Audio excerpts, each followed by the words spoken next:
예, 미중 간의 무역 전쟁이 그야말로 확전이고 점입 가경입니다. 관련된 이야기들, 뭐 투자 전략이라기보다는요, 향후 진로들, 그다음에 속내 의미들을 좀 오늘 짚어보겠습니다. 글로벌 이코노믹 연구소 김대호 소장님 모셨습니다. 어서 오십시오. 네.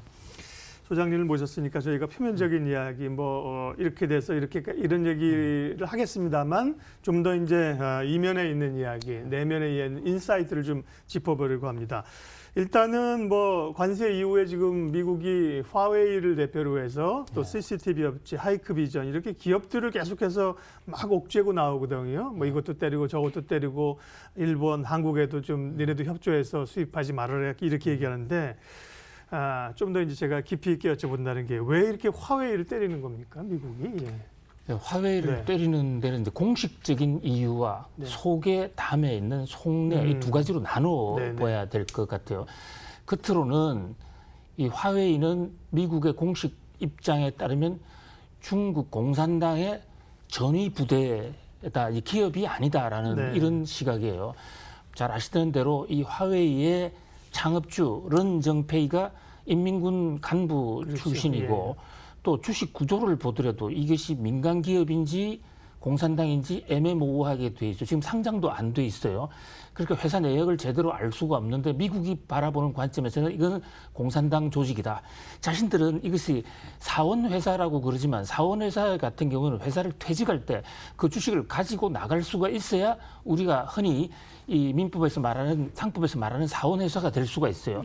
그런데 화웨이 같은 경우는 나가면 그 순간에 주식 소유권이 끊어집니다. 가지고 못 나간다는 얘기죠. 이것을 지금 민법상으로는 총유 형태던데 우리나라 교회가 가지고 있는 주식 비슷한 거예요. 교회가 가지고 있는 지분과 비슷하다는 거죠. 그런 면에서 이 회사는 믿을 수가 없다. 더더군다나 이 회사가 이동통신을 하면서 이른바 아웃도, 백도라는 이런 방식으로 해서 컴퓨터 칩을 집어넣어서 그걸 가지고 미국의 정보를 빼낸다. 군사 정보를 빼낸다. 이런 측면이 공식 사유고요. 내막으로서는 현재 지금 미국의 국가 경쟁력을 볼 때 가장 지금 미국이 유일하게 그나마 세계를 지배할 수 있는 게 이 IT 산업인데 IT 산업 중에서도 5 제너레이션, 5G를 중심으로 한 이 산업에서 중국한테 뒤지게 생겼다. 5 제너레이션 시대에 중국이 지금 기술 장비 같은 것은 지금 시장이 에릭슨을 앞서서 화웨이가 1등이에요. 물론 기술은 아직도 화웨이가 조금 미진한 상태이긴 하지만 가격을 치고 들어와서 점유율에서 세계 1등인데 이런 식으로 하다가는 전자산업에서 미국이 중국한테 결국은 경쟁력을 빼앗길 거고 그렇게 되면 미국의 미래가 없다. 그래서 미국의 이 국가 경제 보호라는 이런 차원에서도 화웨이는 가만둘 수 없다. 이런 전략이 지금 깔려 있다고 볼 수 있습니다. 예, 예정된 전쟁이란 책, 투키티 대 싸움정 제가 지난번에 말씀드리면서 치고 올라오는 국가는 자만심이 충만해 있고 기존의 국가는 두려움이 있다는데 사실은 빼앗길 것에 대한 두려움이 내면에 두려움이라고 표현하지 않죠 절대. 그렇지만 이제 깔려 있는 거고요.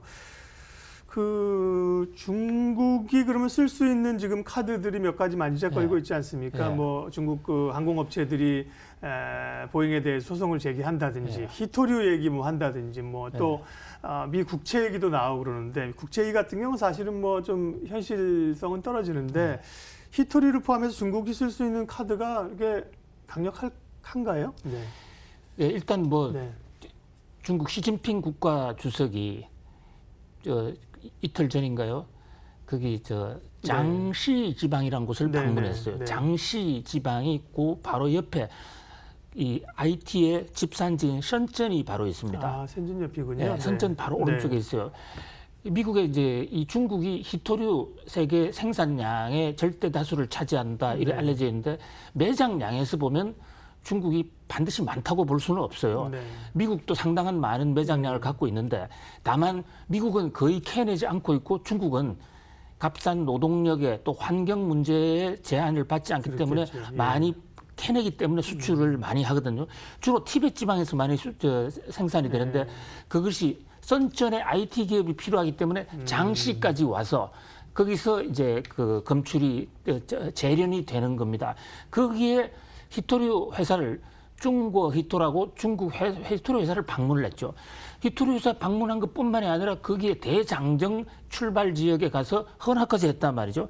대장정은 중국이 공산당이 국민당한테 망해서 쫓겨갈 때 다시 한번 일었을 때 그 장면인데 이 두 가지가 겹치면서 중국이 히토류를 때리고 나올 것이다 라는 우려가 정폭이 됐었죠. 그러나 이제 히토류의 경우에는 일본의 경우에는 지난 2010년에 히토류 카드를 내자마자 일본을 항복했습니다. 센카쿠 네, 그렇죠. 전쟁이 때. 그러나 미국의 경우는 좀 다른 게 말씀 올린 대로 미국은 히토류 생산량이 간단치가 않아요. 거기다가 지금 이미 호주 또 스웨덴 이런 도로부터 수입선이 있기 때문에 수입을 대체하면 일본만큼 그렇게 쉽게 무너지지는 않을 것이다. 그러나 상당한 임팩트는 되겠죠. 그러나 더 중요한 것은 중국 입장에서 쳤을 때 미국에 더 큰 공격이 있을지 모른다는 또 중국이 그렇죠. 공도 동망할 수 있다는 이런 두려움 때문에 쉽사리 지금 카드를 못 꺼내고 있는 거죠. 다만 중국 입장에서는 우리도 이런 카드가 있다는 것을 전시 효과 보여주고 있는 그런 상태인데 특히 채권 같은 경우에는 우리 뭐 예민수 PD님 전문가에서 저 앵커님 잘 아시겠지만 이거 팔면 자기 나라 보유하고 있는 채권 가격이 떨어지는 이런 문제가 생기고 일종의 자해 행위가 될 수 있는 거죠. 예, 환율도 마찬가지예요. 지금 빠치 문제가 나오는데 네. 환율도 대대적인 절하를 하게 되면 당장은 시원하겠지만 중국도 아프기 때문에 네. 쉽사리 선택하지 못하는 그런 중국의 애로점이 있다고 할 수 있겠습니다. 환율 관련해서는 조금 전에 자막이 하나 나왔는데요. 미국 상무부가 자국의 통화 가치를 이렇게 좀 절하하는 국가에 대한 상계 관세를 부과한다는 게 아니라 검토할 수 있다. 여러 가지를 말씀하신 것처럼 압박 카드를 예. 이것도 꺼내고 저것도 꺼내는 예. 거. 상계 관세라는 거 원래 저쪽에서 관세 내면 우리도 올리는 그게 이제 관세인데요. 예. 비슷한 행위로 봐서 관세 또 때리겠다 이렇게 얘기하는 겁니다. 뭐 그 뉴스 자체는 사실은 뭐 그렇게 뭐 파워풀한 건 아닌데 관련된 얘기가 계속 예. 지금 막 뉴스가 막 쏟아져 나오는 예. 겁니다. 그러면 결국은 이제 궁금한 건 트럼프와 시진핑이 이 판을 어디로 끌고 가고 싶어 하는 거냐, 속내는 뭐냐. 특별히 시진핑이야 어떻게 보면 자국의 중국의 부흥, 위대한 중국 그걸 위해서 꿈꾸고 있는 거고 트럼프는 사실은 뭐 재선이 목표잖아요. 그래서 그렇습니다. 두 사람의 예. 미중 간의 속내를 예. 좀 얘기해 주세요. 그래요. 지금만큼 미국의 속내 중에 하나가 지금 방금 속보했던 이 상계 관세, 환율을 평가 절하하는 나라에 대해서 상계 관세를 때리겠다 하는데 사실은 상계 관세와 환율은 직접적인 관계가 없는 거예요. 네. 저 말씀하신 대로. 네. 그럼에도 불구하고 지금 미중 무역 전쟁이라는 엄중한 상황 속에서 자기 나라의 자국의 수출을 늘리기 위해서 그 나라 환율 가치를 떨어뜨리고 환율을 상승시킨다는 나라에 대해서는 네. 가만두지 않겠다는 아주 선전포고예요. 네. 그런 면에서 오늘 나온 상계 관세 보복 얘기도 당분간 무역 전쟁을 계속 더 강력하게 끌고 가겠다는 그런 의지의 표현으로 볼 수가 있죠. 네. 자, 미국의 트럼프 대통령은 왜 이렇게 이 카드를 쓸까? 여기 이제 그 정치인으로서의 트럼프가 있고 경제인으로서의 트럼프를 우리 나눠볼 수 있을 것 같아요. 지금 말씀하신 대로 정치인으로 트럼프는 지금 재선에 성공해야 됩니다. 네. 다른 게 하나도 안 보이는 상황인데 공교롭게도 지금 트럼프 대통령 2년을 좀 넘어가고 있는 시점인데 여러 군데에서 지금 치적이 다 무너지고 있어요. 이를테면 인권 문제도 그렇고 중동 문제도 그렇고 북한 문제도 그렇고 가시적인 성과가 하나도 없습니다. 거기다 뮬러 보고서 쇼크로 해서 도덕성 문제 이런 걸 계속 터져 나오는데 그러나 유독 경제 문제만은 하나만은 지금 전후 역대 대통령 중에서 실적이 가장 좋다.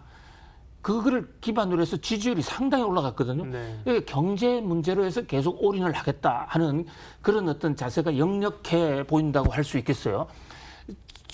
이제 그런 와중에 이 미국 유권자들의 심리를 보면 미국의 상당수 중산층들이 미국 경제가 잘못되는 것은 이 옐로우들, 이른바 황인종들의 급습 때문이다라는 그런 생각이 많이 제가 미국 유학을 할 때도 그 속내를 털어놓기 시작하면 미국 사람들이 한국, 일본, 중국 이런 황인종들이 들어와서 우리 일자리 다 뺏어갔다.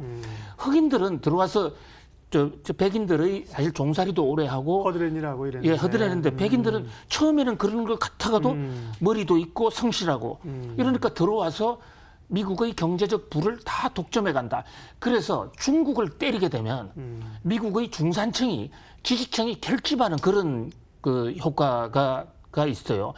거기다가 이제 트럼프 대통령은 아까도 말씀 올린 대로 이 경제적으로 이 미국이 살 수 있는 방법은 첨단 IT 기술 산업밖에 없다. 그래서 그쪽에서의 기술적 우위는 우리 계속 누려갈 수밖에 없다. 그러자면 급속하게 떠오르고 있는 중국을 견제할 수밖에 없다. 특히 중국이 2025라는 중국 제조 2025, 네. 그죠? 메이드 인 차이나 2025라는 걸 만드는데 그 내용이 전자제품, 이동통신 같은 경우에 시장 지배율을 75%까지 높인다는 겁니다. 2025년까지.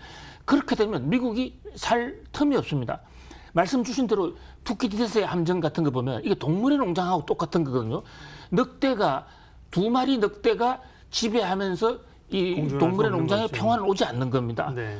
그러니까 이 미국이라는 늑대 입장에서 볼 때는, 사자 입장에서 볼 때는 또 다른 사자의 부각을 도저히 받아들일 수가 없는 그런 면에서 이 전쟁이 생각보다는 좀 더 길고 모질게 갈 수 있다. 우리 좀 대비를 해야 될 것으로 보여요. 네. 마무리 좀 하겠습니다. 뭐 할 얘기는 굉장히 많은데 그 시진핑 주석이 사실은 뭐 협상이 되는 것 같다가 이제 막판에 시진핑이 뭐 빨간 펜으로 쭉쭉 긋고 틀었다는 거 아니에요. 그 이유에 대해서 사실 얘기 굉장히 궁금하고 그런데 시간상 저희가 그러면 이제 저희 방송 보시는 분들은 투자자니까 투자자들 입장에서는 이 사안을 어떻게 좀 어떤 걸 주로 보면서 어떻게 대응을 해야 되는지 마무리해 주시죠. 우선 당분간 변동성이 아주 극심할 것으로 보입니다. 지금 이달 말부터 실질적으로 관세 폭탄 20%, 25% 효과가 중국에서 떠난 물건부터 이제 때려지거든요. 6월 초에 또 한 번 고비가 있고 또 6월 말에 G20가 있고 그밖에 지금 현재 지금 화웨이에 대해서도 90일 유예 조처를 줬는데 그것이 앞으로 2달 반이면 문자 그대로 본격화되는 것이에요. 그런 면에서 예의주시할 필요, 머니투데이 방송을 계속 와치할 필요가 있다. 등락이 심하게 되면 어떻게 보면 또 하나의 기회가 더 많을 수도 있는 거예요. 그다음에 이제 또 하나 문제는 그동안에 우리는 미중 무역 전쟁이 곧 해결될 것이다라는 우리의 희망 섞인 전망만을 갖고 거기에 무게 중심을 많이 둔 이런 모습인데 우리 정부도 그래서 대책을 좀 잘못하지 않았나 싶은데 이 정부는 적어도 미국 대선의 윤곽이 드러날 때까지는 일상화가 돼 있다. 그러니까 뉴노멀이 될 수도 있다. 그런 면에서 좀 마음의 대비도 하셔야 될 것으로 보입니다. 미중 무역 전쟁의 현재 진행 상황 또 앞으로의 경로들 좀 미리 예측해봤습니다. 글로벌 이코노믹 연구소 김대호 박사님 함께했고요. 인사드리면서 출발 마케돈 1부 정리합니다. 잠시 후 2부에 다시 뵙겠습니다. 고맙습니다.